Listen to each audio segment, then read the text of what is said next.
La la la la la la la la la la la la la la la la.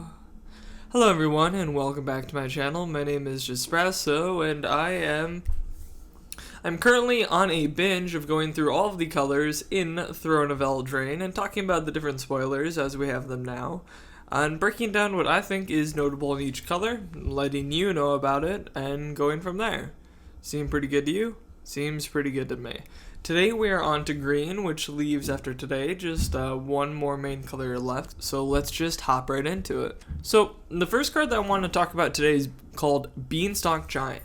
Beanstalk Giant on its own would normally cost 6 generic and 1 green, and it would net you a creature giant, which has power and toughness equal to the amount of lands you control. That is not exceptional, but the reason why we're talking about it is because of its ability or its adventure called Fertile Footsteps, which is 2 generic and a green. It's a sorcery, and it says that you search your library for a basic land card, put it on the battlefield, not tapped, and then you shuffle your library. The reason why I see this card being any good is because in Commander, finding mana ramp is so critical.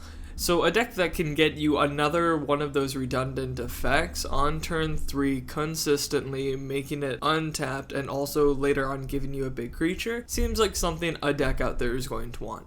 Mono green ramp decks are going to go crazy for this because a lot of times in those decks, you have all these ramp cards in your deck, but then it's like turn 10 or 11, and unfortunately for you, you just keep drawing all your ramp cards because yes, you get to play them early, but you also draw them late. This is a card that can kind of fit into both of those slots, and as it fits into both of those slots, make it so that you aren't so out of luck when you draw it at the end of the game. I think it's going to be pretty good in that case. The next card that we are looking at today is called Feasting Troll King. Feasting Troll King is 6 mana with 2 of it being generic and 4 of it being green.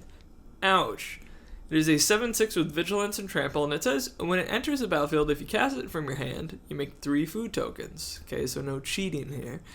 Then it says you sack 3 food tokens, and you can return Feasting Troll King from your graveyard to the battlefield. You can activate this ability only during your turn. This card seems pretty good. Think about it this way. If this card said 2 generic, 4 green for 7/6 with Vigilance and Trample, and when it dies, you summon a 7/6 with Vigilance and Trample, that would be really good. And that's effectively what it does, because there's not a whole lot of ways to get rid of food tokens. Unless you want to play mass artifact destruction, there's not a whole lot of that going around right now in Standard, and there's not a whole lot of that going around at instant speed in Commander. So you'll be able to attack in at least a couple times, sack it, get it to come back, that type of thing.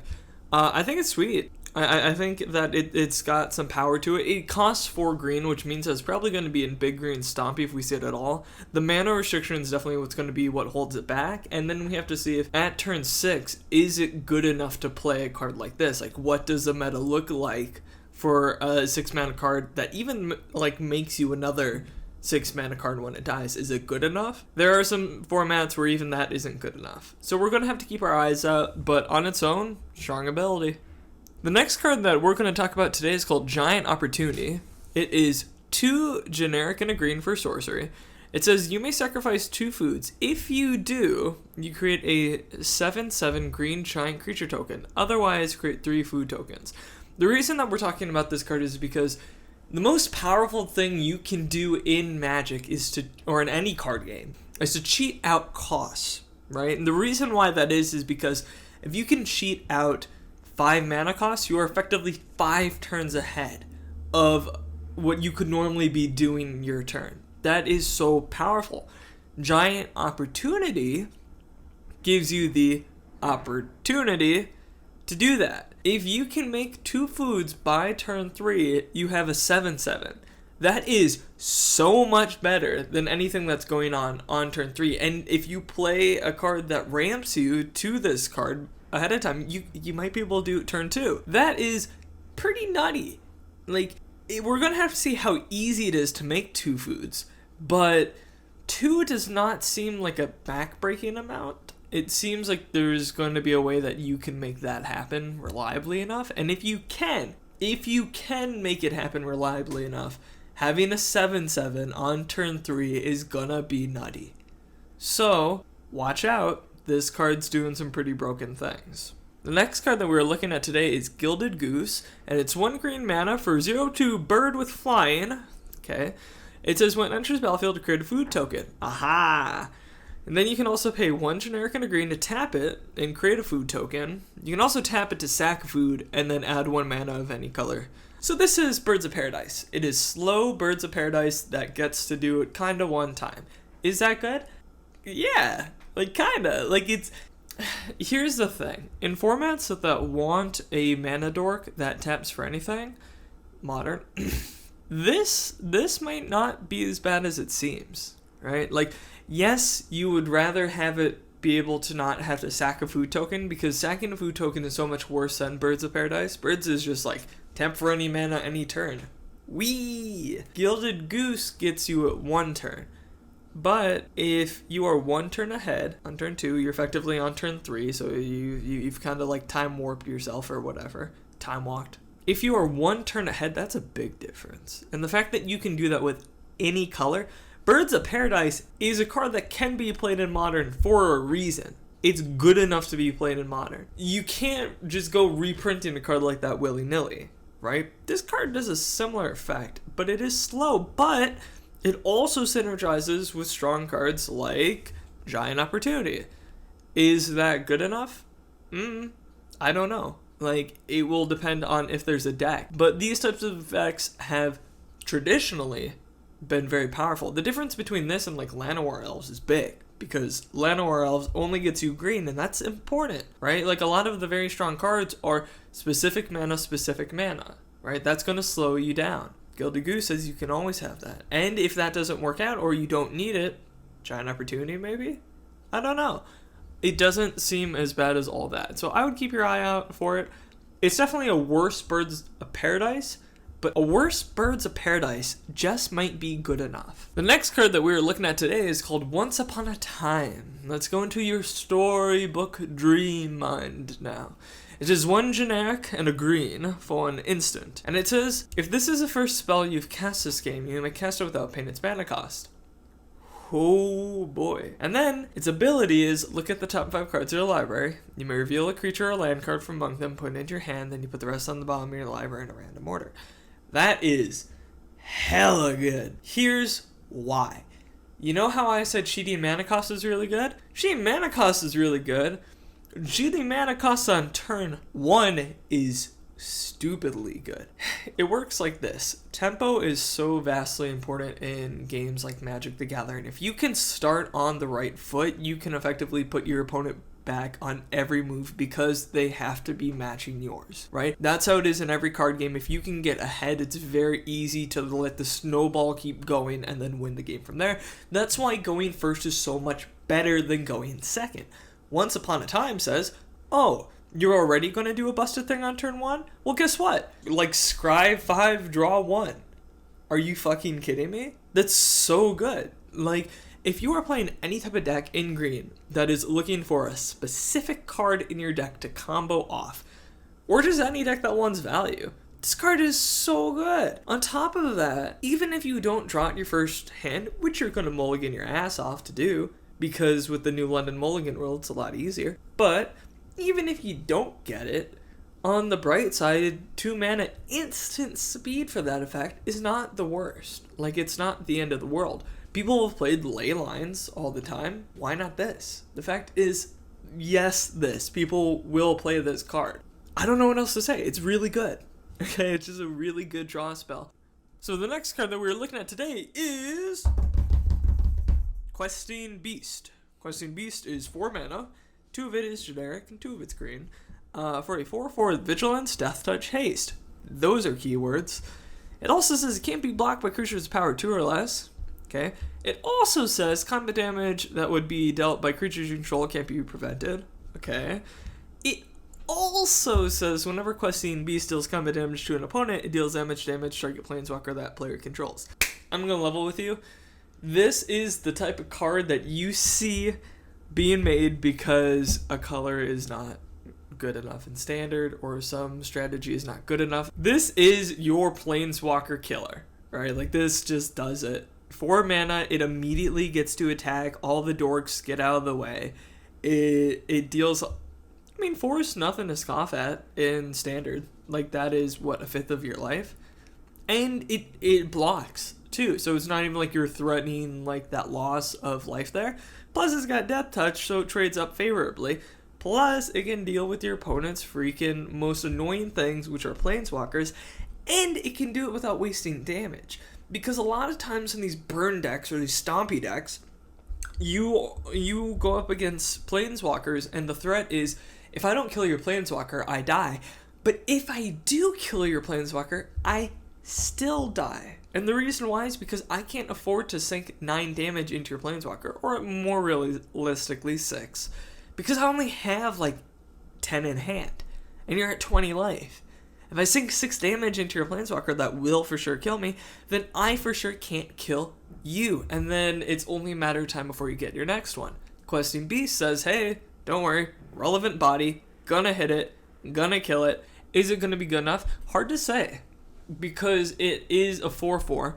There are cards that trade favorably with a card like this, right? And it's tough, because the stat line really does matter for a card like this. The fact that you can't play more than 1 on the board really does matter for a card like this.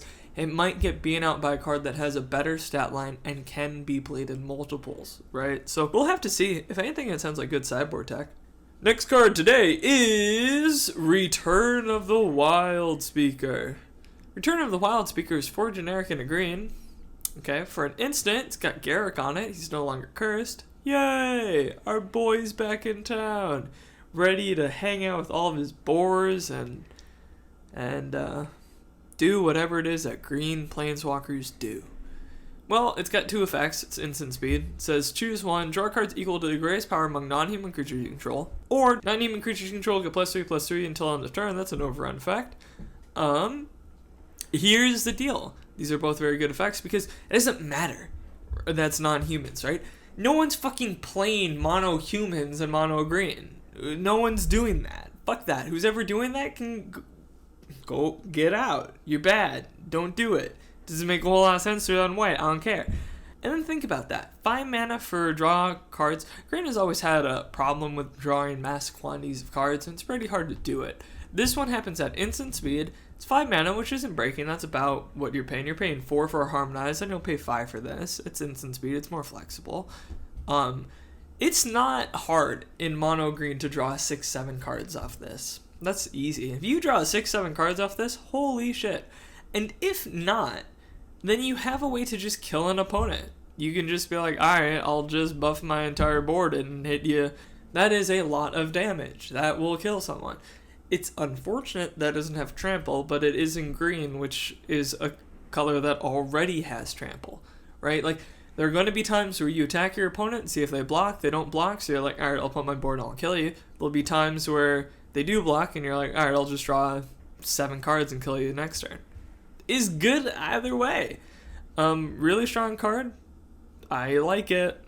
The next card that we're looking at today is the Great Henge. It is 7 generic mana and double green for a legendary artifact. It says it costs X less to cast, where X is the greatest power among creatures you control. So let's say realistically you got a 4 power creature. This fucker costs 5. That's nice, because then on turn 4 you play 4 power, turn 5 you play 5. That's not bad. There are some minions that are overstated for their costs, like, I don't know, if you do the bean thing, get a 7/7, costs 2 mana. That's pretty sweet. Then it has the effect, tap it, add double green, nice. You gain 2 life, nice. And then whenever a non-token creature enters the battlefield under your control, put a 1/1 counter on it, and draw a card. Yeah!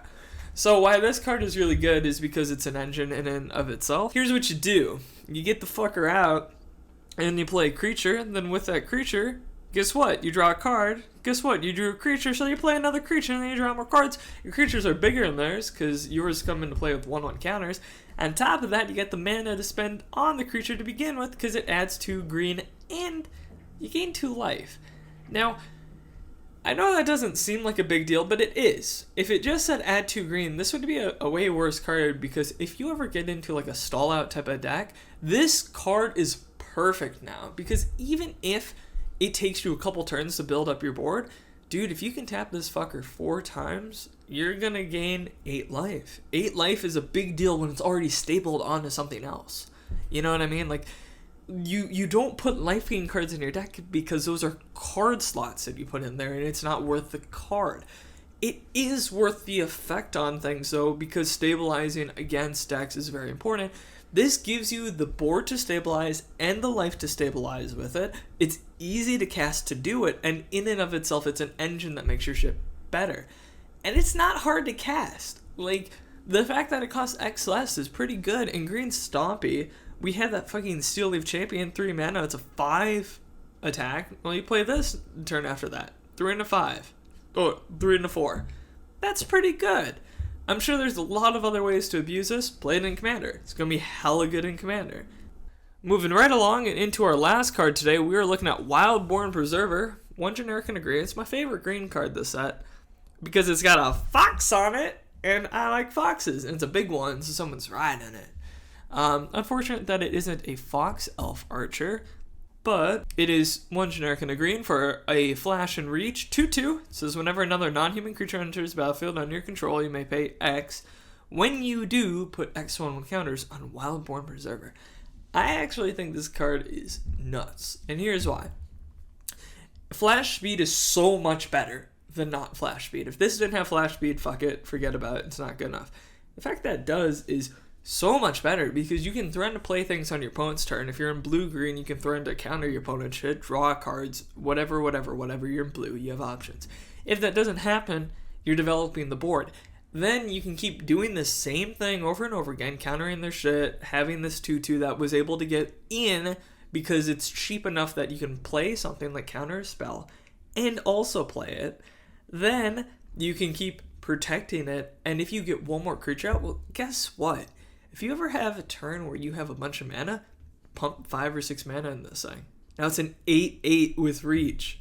For 2 mana, like, yes, you are paying mana to put into it, but there's so many times in like a control deck, a tempo deck, that is trying to gain control where if your opponent doesn't do anything to react to, well, guess what? Now you wasted your turn because you didn't develop and you just pass to them and that comes back to you. Fuck that. Play Wildborn Preserver, play other creatures with flash, pull a 1/1 out, and then pump this fucker up for 5. Now you have a 6/6 and a 1/1 out. Now you can start threatening lethal while holding up counterspell magic because it just passed back to your turn. I don't know what else to say. It's a very strong card for 2 mana. It's very flexible. If there's a deck that fits into this archetype, this will be an auto-include in it. And I know there is one already. There's Flash Wolves in fucking Simic and Standard. Play It's a cool deck. This card goes in that deck. That is all I have to say about green. My god.